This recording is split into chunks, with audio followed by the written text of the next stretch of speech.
Most guns that are stolen in the U.S. are stolen out of people's cars. Guns being stolen out of cars is at an alarming rate, and the thing is it's a foolish way to have your gun stolen. If your gun's stolen out of your car, you really have no one to blame but yourself. And deep down, I think you know that to be true. So what I will say is I do understand that there's times when you have to leave your gun in your car, but I have a general rule. Either a gun should be on you or it should be locked away in a safe. Those are the only two places you should ever leave your gun. But I do understand that there's times that you have a gun on you and you have to go into a place that you can't have your gun on you, so you have to leave it in your car. So what I'll say, starting with what not to do, is don't leave it unsecured in your vehicle. Definitely don't leave it within view either, but even if you hide it, don't leave it unsecured. So let's just start with never leave your gun unsecured in your car, and definitely don't ever leave it within view, because if somebody sees that there's a gun in your car, it doesn't matter how secure you have it, they're going to do everything within their power to get that gun out. So with that being said, here's the 3 ways that I recommend that you store a gun in your car. Now, I'm going to start with the one that I recommend the least, and then we'll end with the one that I recommend the most. At the very least, secure it in a locked glove box, and make sure that that glove box is very secure, meaning you couldn't pry it open. There's some glove boxes that are much easier to get into than others.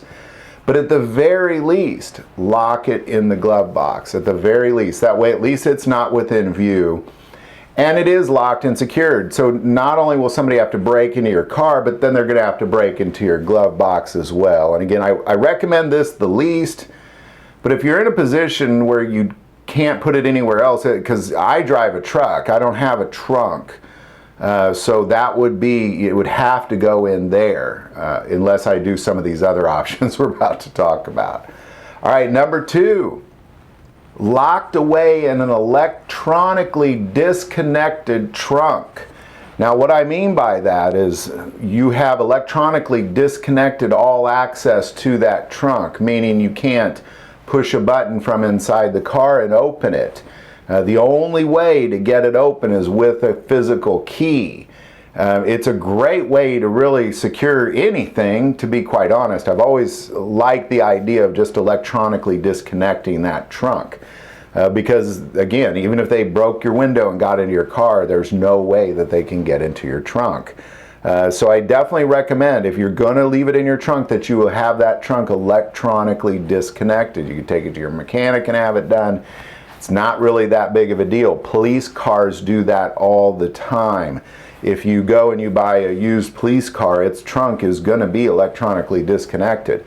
And there's a reason why they do that, because there's only one way in, and that's with the key itself. So if you're going to leave anything secured in a trunk, electronically disconnected. Otherwise, all they got to do is break your window and push a little button and they're in. And then that, again, is not secure at all. And then finally, number 3 is the one that I highly recommend, is have a safe bolted to steel locked away in an electronically disconnected trunk. This is by far the best way, because one, they're not going to get in your trunk, but if they do, it is then secured in a safe. Now, the safe that we have in my wife's car's trunk is a MagSafe. It's a 2-gun vault. I'll put the link for that below. But there's all sorts of safes that you can purchase, but have them bolted to steel in an electronically disconnected trunk that only opens with a key.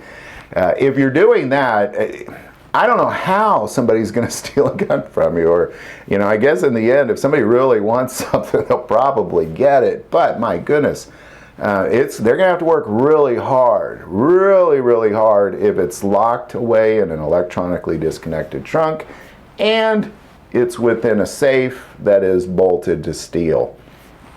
That's my number 1 way. I highly recommend that one. If you do that, nobody's ever going to get your gun. It's definitely going to be secure, and you can have great comfort in knowing that to be true. So there you go. Again, I started with the one I least likely to recommend, but it's better than nothing. Let's just start there. So any thoughts or insight on any of that, definitely put that in the comments below. Love to hear if you have any other ideas. Put that there as well. If you like this video, click like and subscribe. If you feel called to support this channel through Patreon, that link is also below. But the most important part of this channel, we take prayer requests, so please don't ever hesitate to send that in. Thank you for watching this episode of God, Family, and Guns. And as always, love God, love your family, love guns.